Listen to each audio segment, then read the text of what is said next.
I'm Marthel Neville, and you're in the strategy room. Scott Walker's expected announcement that he's running for president in the coming days is drawing increased attention from his fellow Republicans. Top-tier candidates like Florida's Jeb Bush and Marco Rubio are already ramping up their campaign rhetoric, possibly worried Walker could steal away their supporters. Here with the reaction are Jessica Tarlov, senior political strategist at Schoen Consulting, and Lee Carter, partner with Maslansky and Partners. Welcome to both of you. So, Lee, I'll start with you. Is Walker a threat to Bush and Rubio? I think he is, but the bottom line with Walker is the people that talk about him are more excited about him than when you actually watch him yourself. So when I'm out talking to Americans and voters all the time, when they actually listen to him, he's boring, he's dull, he's backward looking, he's reformer, he's technical. It's not inspiring. And so I think people are concerned about him, but more about what all the people in the media are saying than when you actually watch him yourself. But wait a minute, are you talking about his presentation or his policy? I don't think people really, I mean, the bottom line is right now people aren't sure about the differentiation in policy. And when you talk about somebody that's a reformer, you've got to agree with him in the first place. So he doesn't have broad appeal. He's sort of technical. He's not inspiring, and people aren't really paying that much attention when they get a chance to listen to him. Okay, so Jessica, how does Walker stand out in an already crowded field? Well, he's a governor, and I mean, I think that after 8 years of Obama, a first-term senator, that there is going to be an appeal that these guys who have had an executive role will have. Like, that's what Jeb Bush is running on. Chris Christie's going to have a lot to talk about because he has a record. It's not a fantastic record, and same with Scott Walker. He has not done well for the economy there, and he talks about it, but I mean, his main accomplishment is that he, quote, he beat the unions, which is his defense also for why he would be good on ISIS, which I think is a big mistake. People feel like we have a president right now who is amateurish in his foreign policy, and Scott Walker has not made it clear that he understands anything about foreign policy, and I think that that's a big failing on his part. I think people want to see a leader. I really do. And I don't think Walker comes across as a leader. He seems to attack. He seems to go backwards.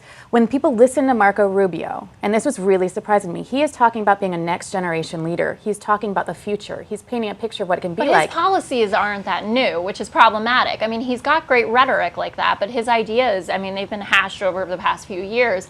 I mean, we were just talking about this. For a Republican, I like Marco Rubio. I get it. I get the appeal. Jeb Bush is my pick of the worst. But Marco Rubio isn't actually putting that much new forward. I just don't think that people at this point are paying that much attention to the different policies. You've got 16 candidates to look at, and you're trying to listen and hear for what's, what am I going to resonate with me, so who am I going to pay attention to right now? And I think Rubio is sort of breaking through in that way. I totally agree. I was just saying I don't think he doesn't wow me with his policies, but I think, the average American might not be following to the letter the policies. Well, I mean, so let's get back to, you've been talking about Rubio and Jeb Bush, but let's talk about Walker again. And Lee, I'll ask you this. Is there an early primary state where Walker will have an advantage?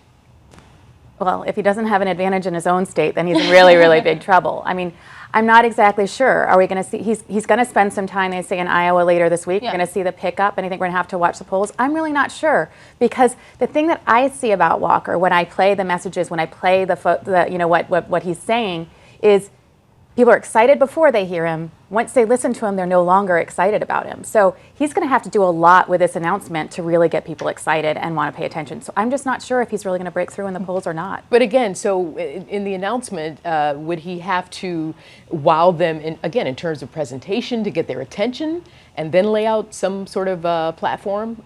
I think so. I mean, I think it has to be everything. We're talking about, the most powerful job in the entire world, right?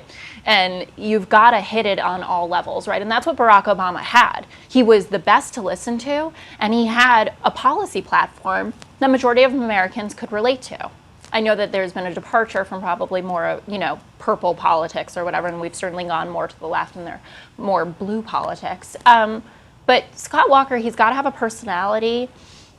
He's got to be dynamic, but he's also got to have substance, which is, I'm sure, where he's going to draw on his record, and that may appeal to some people, but I don't think it's going to appeal to enough. I mean, I think the bottom line is we've got to find somebody to be excited about, and that's going to be a lot in his presentation. Who isn't Donald Trump? That is just my hope. Excited in a positive way. Let's talk about that. Not somebody who just gets attention, but somebody who you can actually say, I see a better America because of you. And so far we haven't seen that, and I'm not sure that he's going to be able to do that, but that's his job. So he should be thinking about that. How do I inspire Americans to say that tomorrow is going to be better than today because of you? Well, we'll be watching. Yeah. And we'll talk about it after this announcement. How about that one? Absolutely. Jessica Tarlov and Lee Carter, thanks so much. And check out foxnews.com for more on the 2016 presidential race. I'm Marthelle Neville. Thanks for watching.